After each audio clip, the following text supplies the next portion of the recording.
Bonjour à tous, bonjour mes amis, je vous reviens avec cette vidéo pour vous parler du quatrième des 7 pièges capitaux qui menacent l'AES.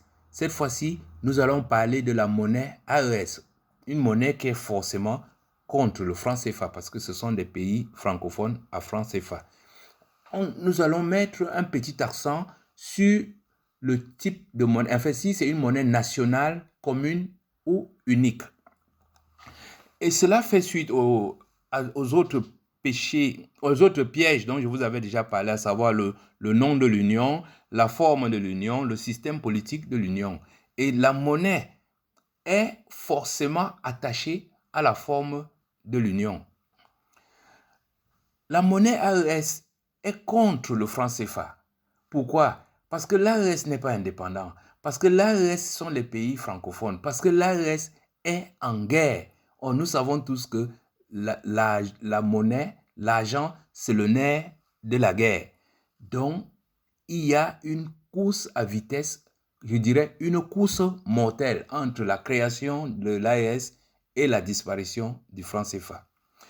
Nous allons voir ces éléments-là en quelques points. D'abord, la définition de la monnaie avec les types de monnaie.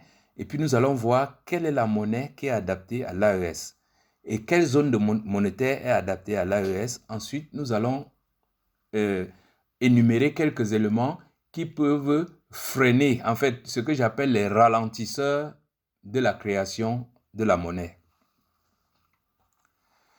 La monnaie est un instrument de mesure de valeur, de conservation de la valeur, de souveraineté, un instrument légal d'échange des biens, un instrument légal d'existence. La monnaie est une identification. Quand on dit dollar, c'est américain. Quand on dit franc, c'est français. Quand on dit yen, c'est japonais. Quand on dit marque, c'est allemand. C'est un élément d'identification. Et la monnaie, c'est un symbole, c'est l'un des symboles les plus puissants de la souveraineté.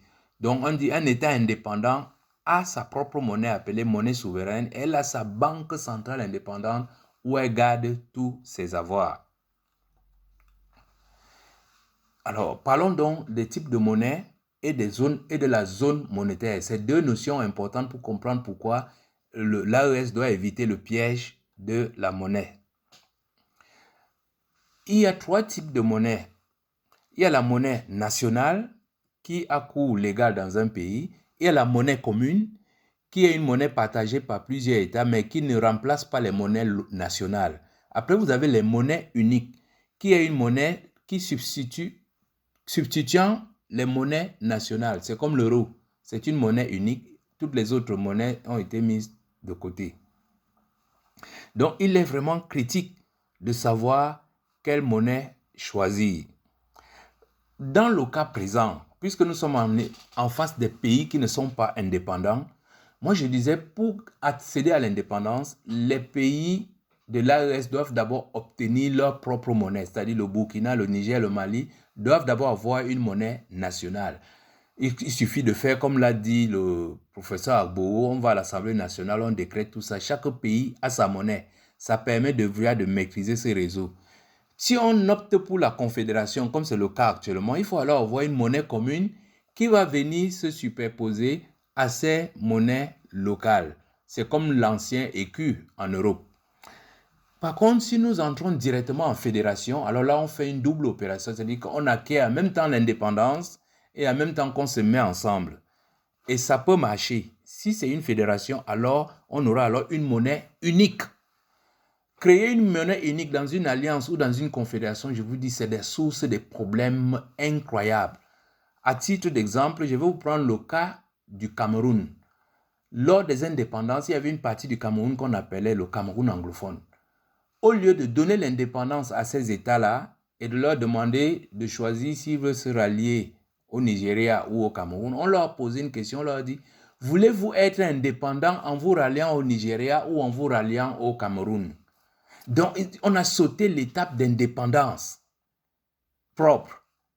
Le résultat aujourd'hui, le Cameroun est encore en guerre et ce pays qu'on appelait pays anglophone a déjà perdu les 2/3 de son territoire. Et nous sommes toujours en guerre. Alors que l'UPC avait demandé de réunir d'abord ces pays avant de prendre l'indépendance. Mais l'ONU, avec l'aide de la France, sont venus mettre ce désordre. C'est le risque qu'il y a avec l'AES. Si on ne choisit pas les étapes dans l'indépendance monétaire, c'est-à-dire de la monnaie nationale vers la monnaie unique, si on ne calibre pas très bien ces étapes, on risque d'entrer dans des zones de turbulence. On a fini avec la monnaie. Passons maintenant à la zone monétaire.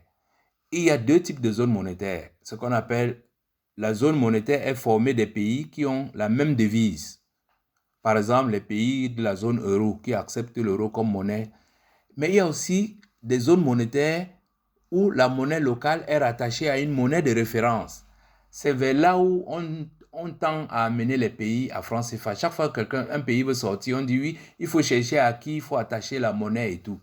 Et ce petit détail-là, croyez-moi, c'est là la source des problèmes très graves.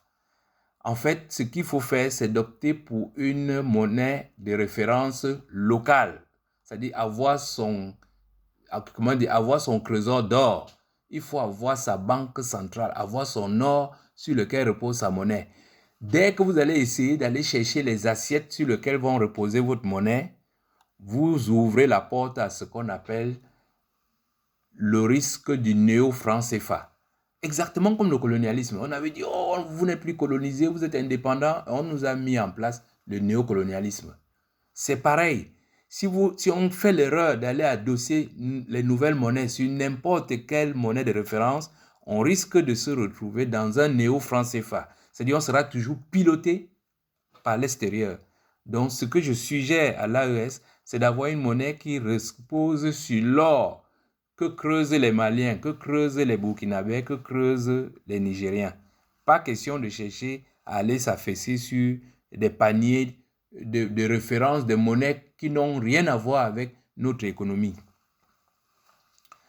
Une fois qu'on a détaillé cet aspect de la monnaie et de la zone monétaire, venons-en donc à cette course mortelle entre l'AES et le franc CFA. Je vous le dis, soit le franc CFA va vaincre et les Traoré Tiani seront balayés, ou la monnaie de l'AES va naître et le franc CFA et la France seront balayés. Voilà le combat mortel suprême qui se présente face à l'AES. Donc c'est une course de vitesse, car la France, avec son franc CFA, a le nerf de la guerre dans les zones à franc CFA. D'ailleurs, je vous avais montré dans une vidéo le témoignage de ces jeunes Maliens que les soldats maliens avaient arrêtés et qui disaient qu'on leur avait proposé moins de 100 000 francs pour aller poser les bombes et tuer les civils maliens. Donc, celui qui tient la monnaie contrôle la guerre. Actuellement, je vous ai mis tout en haut la situation de l'AES et en bas la situation de la France. La France a son franc CFA. Elle permet aux pauvres agriculteurs ou éleveurs du désert qui n'arrivent pas à s'acheter une boîte de riz. Du jour au lendemain, on les voit sur des pick-up, des motos, des lance-flammes, des lance-roquettes. Mais on sait que tout ça, c'est du franc CFA. Et en face d'eux, on a ces trois militaires qui ont décidé, sans monnaie, d'activer leurs soldats, leur armée pour combattre le terrorisme. Et leurs propres soldats sont soumis au même potentiel corruption du franc CFA. Donc, tant qu'ils ne vont pas éliminer ce franc CFA, ces gens-là courent des risques énormes. Et d'ailleurs, il y a toute une machine qui est mise en place pour les ralentir, pour les empêcher d'aller vite à la monnaie, le temps qu'on les détruit.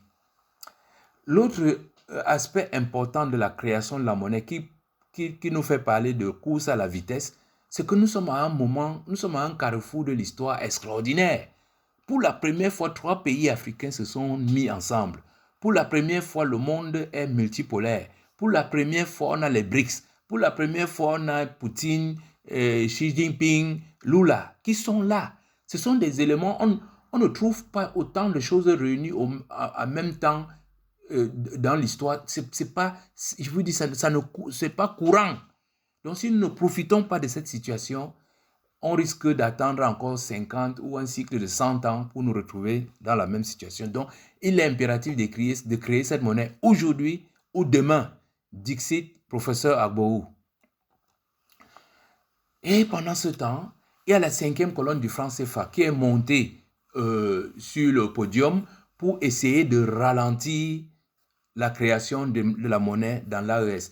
Et j'ai pris 3 exemples, il y en a plusieurs, mais voici 3 catégories qui symbolisent les 3 options. Il y a Ouattara, Mamadou Koulibaly et Nathalie Yam. Ouattara, lui, c'est l'extrême gauche. Il dit, le franc CFA est une bonne monnaie, il faut la maintenir. Et il ajoute, la monnaie est quelque chose de très sérieux pour le confier aux Africains. Sa position est claire, nous sommes les bébés, nous sommes les idiots, et il faut laisser la monnaie à la France pour qu'elle nous malmène. Au moins, l'avantage de Ouattara, c'est qu'il est clair et carré. Prenons le cas de Mamadou Koulibaly. Mamadou Koulibaly il a été ministre du budget en Côte d'Ivoire, ministre de l'économie et des finances, président de l'Assemblée nationale. Ce monsieur qui sait que depuis la création du franc CFA, les chefs d'État cherchent à sortir de cette monnaie. Et ceux qui ont essayé, on les a tués. Donc ça veut dire que ce n'est pas aujourd'hui qu'on sait qu'on veut sortir du franc CFA. Mais ce monsieur n'a jamais rien fait pour sortir du franc CFA. Mais quelle est sa position? Sa position, c'est le franc CFA doit être modifié. Donc il est intermédiaire. Mais il nous dit la même chose. Il nous dit, oh, la monnaie, c'est quelque chose de très sérieux pour le confier aux Africains. Il faut aller doucement, étape par étape. L'un des exemples qui prend le plus pour retarder la création de la monnaie, il nous dit de faire attention aux Dalton. Il dit que, mais vous savez, dès que vous avez votre or, il faut savoir le garder et tout. Mais monsieur Mamadou Koulibaly, nos présidents, nos dirigeants, ils gèrent bien les pays de plus de 30 millions d'habitants. C'est garder quelques kilogrammes d'or que ça va les dépasser. Mais nous ne sommes pas des bébés. Nous sommes prêts à garder notre or. D'ailleurs, le président Traoré a commencé à stocker de l'or. Donc arrêtez de jouer au ralentisseur parce que ce que cette 5e colonne est en train de faire, c'est de retarder au plus ces militaires le temps qu'on les élimine et comme ça le franc CFA sera maintenu. Prenons le 3e cas, c'est la mère Nathalie Yam. Elle nous dit, oh, le franc CFA doit disparaître. Elle est aussi catégorique. Le franc CFA doit... Mais elle tient les mêmes propos que Ouattara, que la monnaie est très sérieuse pour prendre ça à la légère. Et elle nous évoque à titre, d'illustration, l'opération Persil. L'opération Persil, c'est quoi? C'est quand la Guinée a créé sa monnaie, les Français ont fabriqué des faux billets qu'ils ont déversés sur la Guinée. Donc, c'était une action illégale. Mais ce que Mme Yam ne nous dit pas, c'est que le franc CFA, c'est exactement la même opération Persil à grande échelle, mais sauf que c'est légal. La France fabrique des faux billets qu'elle verse sur notre argent et elle pompe tout ce que nous avons. Donc, cette monnaie, je dis, c'est aujourd'hui qu'il faut l'éliminer, il faut sortir de cette monnaie. L'autre phénomène qui peut être très ralentisseur, c'est ce que j'appelle la touadéradisation. Beaucoup de gens l'oublient. Touadéra est au pouvoir depuis 2008. Il était Premier ministre en 2008. Donc cet homme-là, ce n'est pas aujourd'hui qu'il est au pouvoir. Ça fait déjà presque 17 ans ou 18 ans que Touadéra gère les affaires de RCA. Mais je vous dis, le RCA n'a pas changé. Il fut le premier à être aidé par la Russie. Et la Russie a regardé ce phénomène incongru du franc CFA et a dit, on va vous aider à créer votre monnaie. Oh, Touadéra a sauté, chouette, il a fait quelques bruits là. Après, en bon France-africain, il s'est rabiboché avec la France. Ils ont dit non, on va créer plutôt la crypto-monnaie. Alors, comme d'habitude, ils sont venus emprunter un certain parfait Sim au Cameroun, le grand escroc de Lieb Limal, avec la même équipe, les Nathalie Yam, pour aller créer le Sango Coin dans un pays qui n'a pas d'électricité, qui n'a pas d'ordinateur, qui n'a même pas d'école de formation à l'informatique. Vous voyez comment des gens comme ça viennent nous escroquer régulièrement et nous perdre du temps. Donc, pendant que les Centrafricains souffrent, Touadéra passe tout son temps à faire des va-et-vient entre Paris et Yaoundé et tout. Mais il se gave comme il veut. Pendant ce temps, le RCA n'a pas bougé. Je vous dis, Traoré a fait en 1 an ce que Touadéra n'a pas fait en 17 ans. Bon, je m'arrête là, mes chers amis. La prochaine fois, je vais vous parler de l'implication du peuple dans les pays AES. Merci de m'avoir écouté. Partagez. À bientôt.